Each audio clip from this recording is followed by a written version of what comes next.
नमस्कार विद्यार्थी मित्रांनो, मी स्वप्नील भंडारी इन्फिनिटी अकॅडमीच्या युट्यूब प्लॅटफॉर्मवरती आपलं मनस्वी स्वागत करतोय. एक महत्वाची आनंदाची बातमी या ठिकाणी मी या माध्यमातून आपल्यापर्यंत पोहोचवण्याचा प्रयत्न करतोय. विद्यार्थी मित्रांनो, न्यायालय भरती आता नुकतीच मागील वर्षी पार पडली आणि त्याचे काही रिझल्ट अजून येणे बाकी आहे.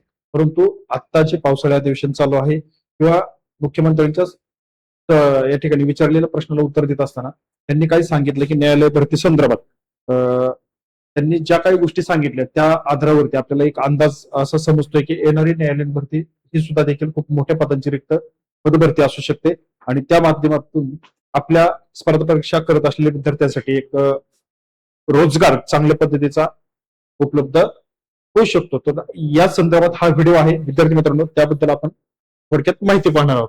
तर बघा विद्यार्थी मित्रांनो, त्या माध्यमातून इन्फिनिटी अकॅडमीच्या प्लॅटफॉर्मवरती जी कामगार आयुक्तालयाची पदभरती आली आणि त्यामध्ये निरीक्षक, लेखापाल आणि लघुटंक लेखक या तिन्ही पदाची एकच परीक्षा होणार आहे, एकच सिलेबस आहे. त्यामध्ये कायदे जे आहेत ते 40 मार्काला 80 मार्काला 40 प्रश्न या ठिकाणी विचारले जाणार आहेत की सर्व कायद्यांचा अभ्यास तुम्हाला या ठिकाणी चांगल्या पद्धतीने जर करायचा असेल तर इन्फिनिटी अकॅडमीच्या प्लॅटफॉर्मवरती आपल्याला एक बॅच 599 रुपयामध्ये उपलब्ध करून दिलेली आहे. तर ही बॅच घेण्यासाठी विद्यार्थी मित्रांनो या खाली दिलेल्या नंबरवरती तुम्ही कॉल करायचा आहे.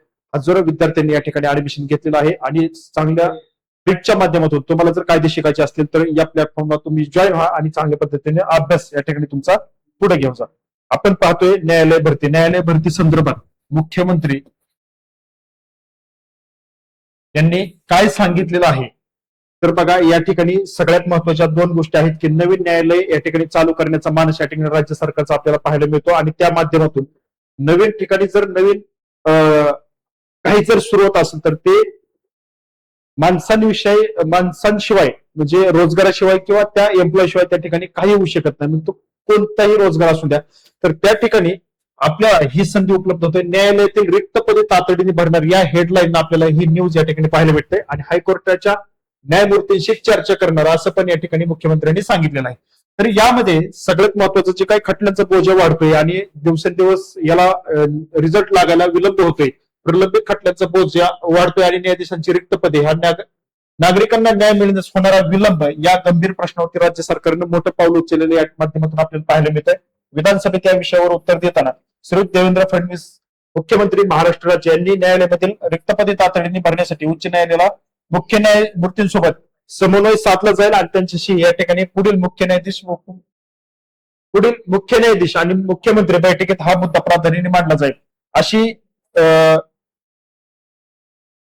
ग्वाही या ठिकाणी मुख्यमंत्र्यांनी दिलेली आपल्याला पाहायला मिळते. राज्यातील महत्वाच्या नागरिकांना जलद आणि प्रभावी न्याय मिळावा यासाठी सरकार कटिबद्ध असून न्याय व्यवस्था सक्षम करण्याबाबत सरकारची भूमिका स्पष्ट केली जाईल असं उत्तर या ठिकाणी मुख्यमंत्र्यांनी दिलेलं आहे.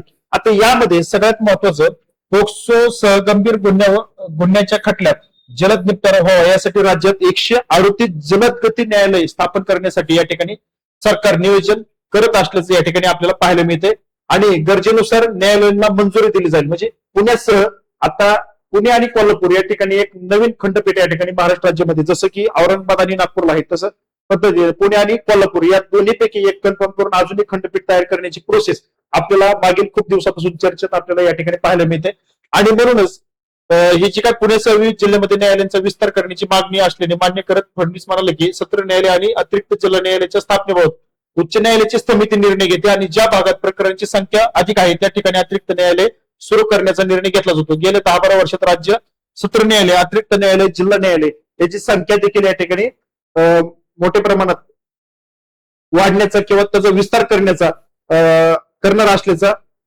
माहिती या ठिकाणी मुख्यमंत्र्यांनी या ठिकाणी दिलेली आहे. पण मला काय सांगायचं की मुख्यमंत्री या ठिकाणी स्पष्टपणे सांगतात की न्यायालयातील रिक्त पदे तातडीने भरणार आहेत आणि दुसरी गोष्ट नवीन न्यायालय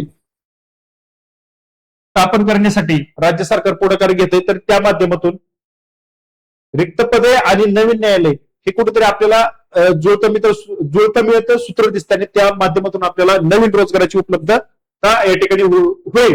बघा आता यामध्ये पद कोणती येतात तर बघा यामध्ये टंक लेखक म्हणून निम्न श्रेणी आणि वरिष्ठ श्रेणी अशा दोन प्रकारामध्ये लिपिकची पदे या ठिकाणी भरली जातात आणि त्यानंतर स्टेनोग्राफर असतील. हे 3 पद सगळ्यात जास्त या ठिकाणी न्यायालयामध्ये भरलेली आपल्याला पाहायला मिळतात. दुसरी गोष्ट, शिपाई पदाची भरती सुद्धा मोठ्या प्रमाणामध्ये आपल्याला न्यायालयामध्ये केलेली पाहायला मिळते. आणि सगळ्यात महत्वाचं, हा जो पगार आहे, या पदांसाठी असलेला पगार या ठिकाणी खूप मोठा पगार आपल्याला या ठिकाणी 50 ते 55,000 प्लस पेमेंट या ठिकाणी मिळत असतं. ही संधी सोडायची नाही. येणाऱ्या काळामध्ये ही संधी उपलब्ध होणार आहे. तुम्ही तयार आहात का? तर तयारीत राहा. ज्या विद्यार्थ्यांनी अजूनही टायपिंग सर्टिफिकेट काढलेलं नसेल तर, कारण सगळ्यात जास्त जागा जे येतात त्या या बेसवरती आपल्याला पाहायला मिळतात.